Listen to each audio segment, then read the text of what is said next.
Little media training. No, she did a good job. It was a nice piece. Shout out to Channel 9. Yeah. Coach, how did you feel the intensity was in practice today? I thought it was really good. You know, with so much time in between the Minnesota game and then opening night, you know, how do you feel those days? And obviously the day after was a blackout day. Yesterday was more of a player development, lift, treatment day. And then today, opportunity to get back in the gym, get up and down and compete. Did one-on-one live. We did transition defense, possessions. It was a good day. I thought guys not only pushed themselves, but also pushed each other. What does Jamal Murray taking the next step look like to you? Being healthy. Yeah, I think it starts there. I think Jamal Murray's already shown what he's capable of. The year we won a championship, we don't come close to winning a championship without Jamal playing at the level he played at. So first and foremost, Jamal to take that next step or get back to the level he was at is just being him being in great shape and being healthy. And then obviously when he is healthy and in great shape, that allows him to go out there and impact the game across the board. I was really pleased with Jamal's game in Minnesota. I thought he was engaged. He was emotionally locked into that game.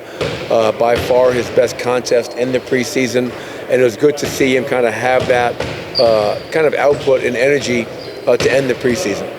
I've always felt your team performs best when it sort of carries an underdog role. Do you as a coach secretly like the fact that some folks are overlooking the Nuggets, that you've taken some steps back this year? Yeah, I mean, I think it's so much easier to operate, you know, from the underdog status. And when teams don't, you know, maybe give you a chance. Not that we listen to that. You know, last year, obviously, we were hunted by 29 other teams, and ultimately Minnesota got us in that second round. So new year, new challenge, new team, and regardless of what people are saying about us, we know that we have a good team, and we have a chance to be a special team as we continue to work towards that. But I really enjoyed being in the gym with our guys today, and that's got to be the same thing tomorrow as we prepare for opening night against OKC. You like the fact that you're taking on a very good team to start the season? Yeah, I mean, a team that finished #1 in the West, a team that beat us 3 times last year. Obviously, we know what they're capable of, and I think our guys know the importance of getting off to a great start, especially at home in front of the best fans in the NBA. How important do you think it was for Julian to continue what he did at Summer League and have a really consistent preseason as well? Yeah, I thought Julian was great in the preseason. You know, I thought he was efficient, aggressive, effective. He got to the foul line a ton. It was great to see him go 12 of 13 that last game. He had been missing too many free throws for the shooter that he is, but had a hell of a summer league before he rolled his ankle, had a hell of a preseason, and now the challenge is summer league is one thing, preseason is another. Regular season is a completely different animal. Can he take his productivity and bring that into the regular season? Because we're going to need that. Obviously, Julian is going to be a really, really key part for our team, whether he's starting or coming off the bench. You've talked about him being in here every day this summer and all that. What kind of conversations did you have with him about how to delegate the time, whether it was a certain number of reps that you wanted to see him get up or specific drills to work on? What were those conversations like? Well, the conversation is he needs to be more consistent. You know, if you look at his numbers last year, he had games where he was great, very efficient. Then he had some other games where he wasn't close to being as efficient. He shouldn't be a low 30% three-point shooter. He should not be a free throw shooter in the 60s. He should be challenge himself. He should be 80 or above from the foul line. And he should be probably volume three-point shooter at around 38% or higher. Those are the goals that I have for Julian Strawther. He's one of our better team defenders. He's really locked in, disciplined, knowing where he needs to be from a game plan standpoint, but he needs to continue to work on his one-on-one defense, taking pride in that. And those are all things that Julian is more than capable of doing. Couldn't be more proud of him, to your point. He was by far the guy that was in our gym the most. And that wasn't demanded of him. That was something that he wanted to be here. He wanted to work. And, I love the fact that he committed himself the way he did. At this level, is there a lot of trusting guys to do that work on their own as opposed to micromanaging? Or? Well, I think it's different, in terms of which players and where they're at with their career.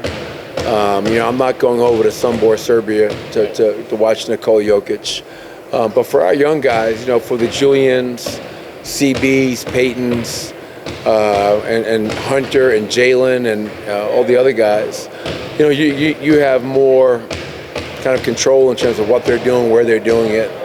And like Michael Porter, he may not be in our gym. I know Michael Porter's in a gym. He's a gym rat. He's a basketball junkie. So we have a lot of guys that you have to trust. And then you have other guys that you can kind of, because they're where they're at in their career, can kind of mandate where they are and what they need to be doing.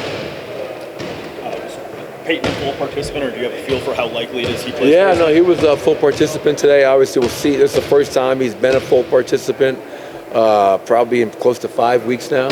So we'll see how that injury and that the muscle reacts to what he did today. Because tomorrow the hope is, to introduce some more things offensively, script, shoot, work on our defense. But I want to blow it out tomorrow. I want to have we're going to be on the main court, which would be nice to finally get on the main court and play maybe 3 or 4 12-minute quarters.